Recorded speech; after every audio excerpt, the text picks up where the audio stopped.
ਨਜ਼ਰ ਆਉਂਦਾ ਪਿਆ। ਅੱਛਾ, ਇਹ ਬੋਹੜ ਦੇ ਪੱਤਿਆਂ ਦਾ ਸਹਾਰਾ ਹੈ।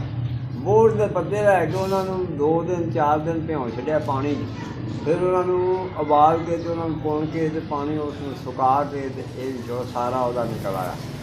ਇਹ ਬੋਹੜ ਦਾ ਸਾਰਾ ਦੁੱਧ ਜਿਹੜਾ ਉਹਦੇ ਥਾਂ 'ਤੇ ਕੰਮ ਕਰਦਾ। ਬੋਹੜ ਦਾ ਦੁੱਧ ਚੋਣਾ ਮੁਸ਼ਕਿਲ ਹੈ, ਇਸ ਵਾਸਤੇ ਇਹਨੂੰ ਇਸ ਤਰ੍ਹਾਂ ਕਰਦਾ।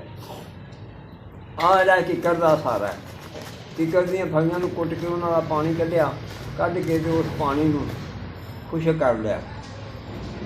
ਇਹ ਕਿੱਕਰ ਦਾ ਬੋਹੜ ਦਾ ਇਹ 2 ਸਾਰੇ ਹੋ ਗਏ।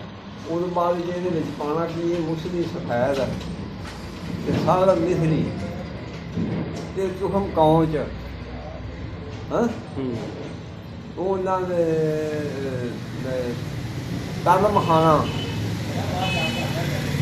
ਜੀ। ਉਸ ਤੋਂ ਬਾਅਦ ਇਹਦੇ ਵਿੱਚ ਪਾਉਣਾ ਗੂੰਦ ਕਤੀਰਾ, ਗੂੰਦ ਕਿੱਕਰ ਦੀ ਅਤੇ ਕਮਰ ਕਸ ਅਤੇ ਮੋਚ ਰਸ ਇਹ ਪਾਣੀਆਂ ਨੇ। ਇਹਨਾਂ ਨੂੰ ਸਾਰਿਆਂ ਨੂੰ ਬਾਰੀਕ ਕਰਕੇ ਚੀਜ਼ਾਂ ਨੂੰ ਇਹਨਾਂ ਨੂੰ ਵਿੱਚ ਪਾ ਦੇ ਬਰਾਬਰ ਕਰ ਲੈਣਾ, ਬਾਰੀਕ ਕਰਕੇ ਅਤੇ ਇਹਨਾਂ ਦੀਆਂ ਗੋਲੀਆਂ ਵੱਢ ਲੈਣੀਆਂ ਨੇ ਮੋਟੇ ਚਨੇ ਦੇ ਬਰਾਬਰ।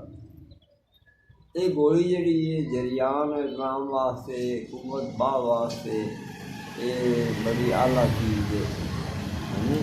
ਦੱਸਦੇ ਨੇ ਕਿ ਜਿਹੜਾ ਬੰਦਾ 41 ਦਿਨ ਇਹਨੂੰ ਰੋਜ਼ ਮਤਵਾਦਰ ਸੁਬਹ ਸ਼ਾਮ ਖਾਂਦਾ ਹੈ ਨਾ, ਉਹਦੇ ਵਾਸਤੇ एक बार के लिए शुद्ध अंदाज जरियान के लिए तरियाक है, इसका इस्तेमाल करना बहुत फ़ायदेमंद है। बाकी